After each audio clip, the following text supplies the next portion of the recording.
The 9 hells are dangerous as they are, but among them, the deepest one is where the strongest demons gather. The 9th hell. Endless fights happen in that place to determine who's the boss demon there. 2 demons are currently fighting to establish their position in hell. The winning demon seems to be the one with golden lighting in his horns. The red one is the one who's getting beaten. He gets punched, which sends him flying miles away. The golden demon Garakas is frustrated because he had high hopes for the demons of the 9th hell. But after getting punched, Balak also returns the favor to Garakas. They start fighting hard, and Balak manages to push Garakas on the ground. But a bunch of goblin demons start attacking Balak. While they are keeping him busy, Garakas gets up and crushes Balak. But Balak has had enough of his petty tricks. He flies straight towards Garakas and manages to punch a hole inside him. Amidst the endless fighting in the 9th hell, it was assumed that there was no ruler until a single person appeared. All the demons of hell, including Balak, are in the Demon King's castle in front of the Demon King's throne. The Demon King wishes to go back, and the demons are sad about it. The power of gluttony is the ultimate power of the Demon King.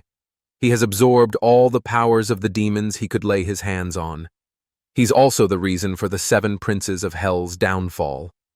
All the demons are shaking in front of him because they can sense that the king is angry. They are thinking that it's time for Balak to get absorbed by the Demon King. The Demon King controls himself and lets Balak go. He expresses his frustration that he has been in this hell for 10,000 years, and it's always the same thing day after day. Balak concludes that the king is hungry, and that's why he's angry. His men bring food for the Demon King named Kang to eat. But the human Demon King is furious, seeing a hideous monster as his food. He screams that he just wants to eat kimchi jjigae.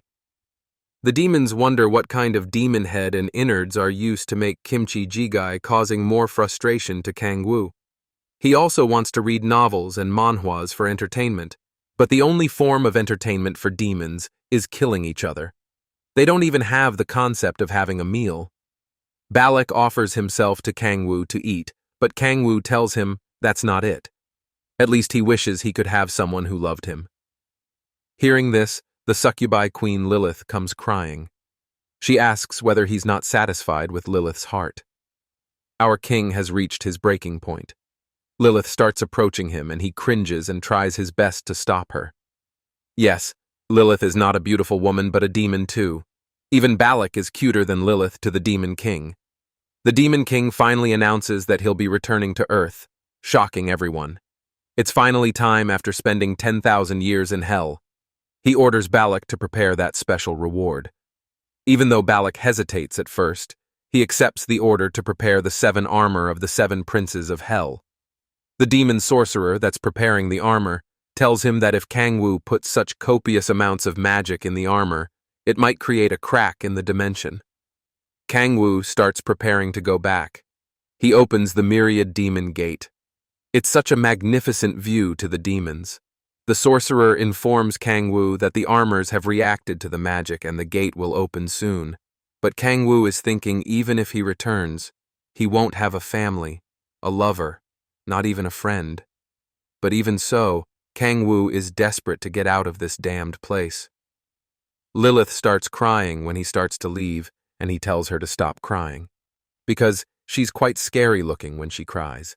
Even though she tries to follow him back to Earth, he gives her the middle finger.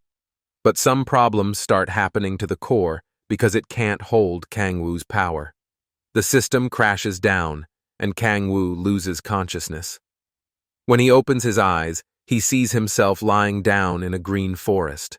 A pop-up board shows his status to him, and it's revealed that he can't use his powers anymore. While he's figuring out what just happened, a bunch of goblins start attacking him. But Kang doesn't remember his Earth having these kinds of monsters. Kang tries to erase the goblins in one go, but he realizes that the demonic energy in the core is very weak. He improvises and uses the demon's blade authority of blade and attacks them. Defeating the goblins made him increase his X points, which resulted in him leveling up to level 4. Kang Woo is still a bit confused about the system, so he gets up to collect more information about this world. He uses the authority of predation to collect information about this world, but he only finds information about the goblin. He has also got 1 point in his demonic energy. Kang Woo is frustrated seeing the demonic energy because if this energy exists in this world, that means it's not the Earth. Before he can get more frustrated, he hears screams of a woman coming from the jungle. Kang Woo starts running towards the direction. He waited 10,000 years for this interaction. He doesn't care whether they're ugly or not anymore, and just not having tentacles will be fine. He reaches the source of the screams and finds a beautiful woman surrounded by monsters. Kang Woo is glad that she doesn't have any tentacles while running towards her to save. Kang Woo manages to defeat all the goblins in seconds. He gives her his hand to help her get up. When she touches his hand for the first time, he feels like he's on cloud 9. The girl tells her name as Han Seola, but doesn't get any response from Kang Woo, as he's still in shock from the touch. But Kang Woo finally responds, and the first thing he does is ask her hands in marriage. But Kang Woo soon realizes what he just said and corrects himself by saying that his name is Oh Kang Woo. Kang Woo asks whether she has any injuries and she replies that she's fine. But Seola falls on Kang Woo as she has gotten an injury in her leg. That's when Kang Woo notices a smartphone on the ground, which gives him hope that this might be the Earth. He makes Seola sit on the ground and perform some simple first aid. To not forget Korean, he made all the demons talk in Korean with him, but this is the first time he's talking in Korean with another human. He gives her smartphone back, and Seola thanks him for helping her. On the phone, he notices that it's 2023, which means it has been 5 years since he fell to hell. This means all these changes happened on Earth in just 5 years. Kang Woo asks Seola what she was doing in this kind of place. She replies that she was doing a solo gate hunt, as she has awakened as a god player. All these soar right over Kang Woo's head, but he asks her about her level. As she has just awakened, she's in level 6. Seola asks Kang Woo why a player as strong as him is in such a place. Even though his rank is lower than her, he just tells her that he was also in a situation. Kang Woo's shoulder touches her shoulder, and Seola gets all flustered. He then holds her hand to help her reach her destination. Even though she hesitates at first, she later lets him help her reach the gate. After seeing the gate, Kang Woo realizes that this isn't the Earth. They enter the gate, and Kang Woo finally has come back to Earth. Seola asks him to eat dinner with her. Kang Woo's head is about to burst out from excitement. Seola wants to repay the debt by feeding him a meal. Kang Woo also accepts her offer, but before they can leave, 2 police officers come to check their ID. Seola shows them her ID, but Kang Woo uses his demonic powers to hide his identity. Kang Woo and Seola have finally arrived at her place. The smell of the old apartment, the narrow stairs, the air, everything is making him excited, but more so because he's going to Seola's apartment. Kang Woo thinks about being happy with Seola forever, but his bubbles burst when he finds out that Seola lives with her mother in the apartment. He realizes that she genuinely invited him just for a meal. Seola introduces Kang Woo to her mother as her savior. Her mother can't thank him enough and brings him inside to have a meal.